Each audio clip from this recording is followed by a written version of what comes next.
What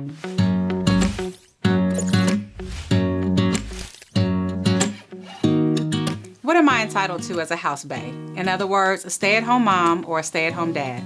If you've predominantly spent the majority of your marriage in the home, then one of the bigger questions is whether or not you're going to be entitled to receive alimony, particularly how much you will receive and for how long you will receive it. The court is going to consider, one, the parent who has worked outside of the home's ability to actually pay versus your need to receive it.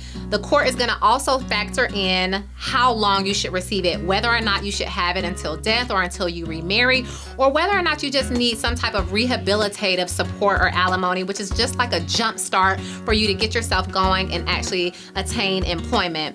One other thing to consider is how is property going to be divided? When we talk about property division, we're talking about real estate. We're talking about 401k, retirement, pension. All of those things are assets of the marriage that were accumulated during the marriage and are up for equitable distribution. In Georgia, equitable means what's fair. Typically, in a regular marriage where both parties work, we're probably looking at a 50-50 split on the assets.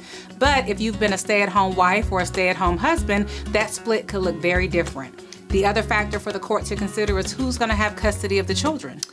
Absolutely. So I believe that people really think that just because they've been the stay-at-home mom or stay-at-home dad, that by default, they are going to just automatically receive custody of their children. And that's not always the case. The court is going to have various factors to consider, particularly one of them being whether or not you have the ability to provide for the day-to-day needs of the child or children.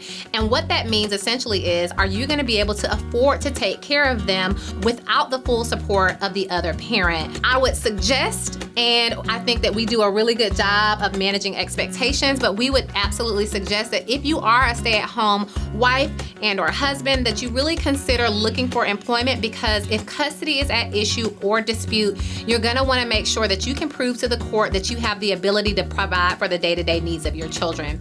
If you're in a situation where you're getting a divorce and you've been a stay-at-home wife or husband, call Family Matters Law Group at 678-545-2118.